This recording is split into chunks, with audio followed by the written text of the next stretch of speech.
Hi, good afternoon. I'm calling you from the Central Coast of California. My name's Kathy Bisker, and I am 66 years old.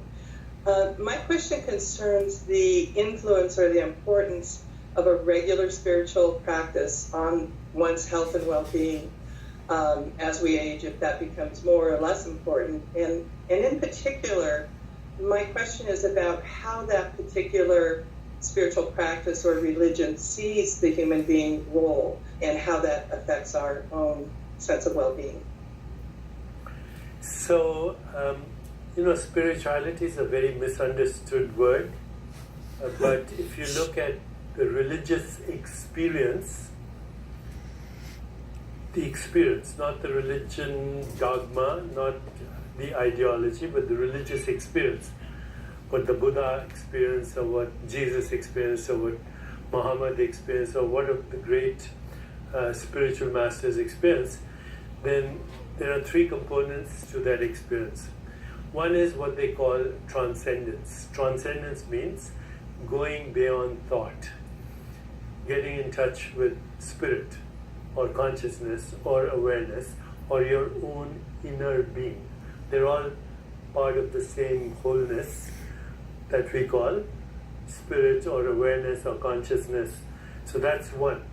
The second, as a result of that, the spiritual experience or the religious experience is the emergence of what we call Platonic values after Plato: truth, goodness, beauty, harmony, love, compassion, joy, equanimity, peace. We frequently hear the word peace that passes understanding. And the third component of the spiritual experience is the loss of the fear of death. Why is that? What's the most common word we use? I. But most people don't know what the I is. You say, I was once a child. I was once a toddler. I was once a teenager. Which means you had a different body, you had a different mind, you had different emotions. Even your personality today is hopefully different than when you were a kid. So who is the I that is having these experiences? You see, I is always constant. So when you understand that the body is an experience you're having, the mind is an experience you're having, emotions are an experience, but the I that is having the experience is the same, which should tell you something. Experience is in time, but your spirit, that which you call I, is not in time. So experience is subject to birth and death, but I is not subject to birth and death, because I is always the same. The past is gone, the future is gone, and that which we call the present, it arises and subsides as soon as it is born. That's why the great German philosopher Wittgenstein, he said, we are asleep, our life is a dream. But once in a while we wake up enough to know that we are dreaming. And so what do we wake up to? We wake up to our spirit, which is always there. That's why spiritual practices are very important, whether it's meditation, or whether it's prayer, or whether it's faith in a higher being. There's nothing more important than being in touch with our spirit for healing.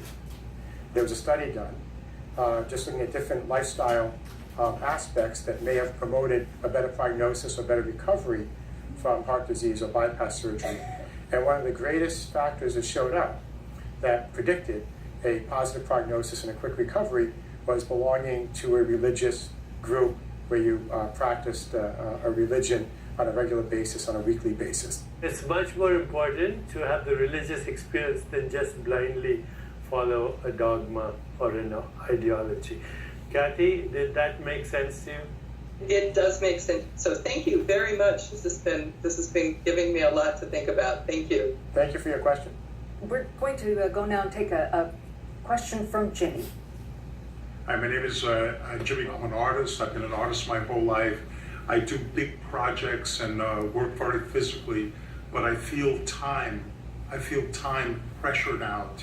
I don't know if I can finish anything that I start. So my body seems reluctant to to move along with the ideas that I have in my mind? How can I bring my body to go along with what I'm thinking? So Jimmy is in his mind and not in the process. When you're in the process, when you're really engaged in something, whatever it is, great art, music, dance, ballet, or you're looking at nature, when somebody says the beauty of the mountain was breathtaking, time stood still. So what is this thing that we call thought? It's actually the same thing as time. Time and the movement of thought are the same thing. When people say, I'm running out of time because I have so many deadlines, their biological clock speeds up. So they have faster heart rate with high levels of adrenaline, have inflammation in their body, high blood pressure, and if they suddenly have a heart attack and drop dead, then they have run out of time. So first of all, I would tell Jimmy, don't say I'm running out of time.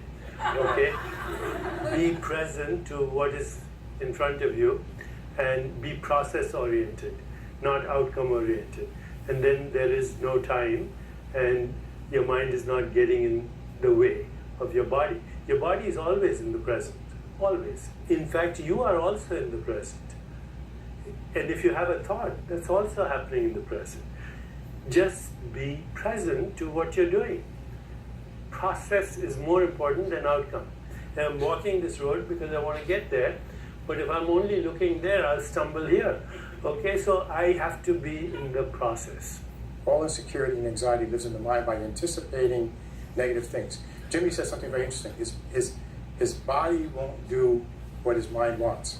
Body's already doing what it wants. Well, here's the thing. I do something very foolish twice a week at my age. I play basketball with kids who are much younger and faster. So, my mind is telling me to do things on the basketball court, but my body says, no way that's going to happen. Okay? Your joints get bad. I got arthritis in my right knee. It doesn't stop me. I wear a brace. But I find that, Jimmy's an older guy, and I'm getting older. So I find that I know that. but I find is as you get older and you're doing things, what you can do is switch from trying to be the hero to helping others be the hero. So when I'm on the basketball court, I might play 5 games and take only 3 or 4 shots because it's more fun to help other people score, right? Passing the ball or setting up a shot for someone. And so Jimmy, if at some point his hands can't craft, let's say a ship I think he was building in the back, because even though his mind knows how to do it, teach somebody else how to do it. At some point, celebrate the love and service of your life to teach others and use your mind that way. And then suddenly you're getting that fulfillment. You're enjoying the journey again. You're enjoying the process, and the product will come. When we come back, we will continue.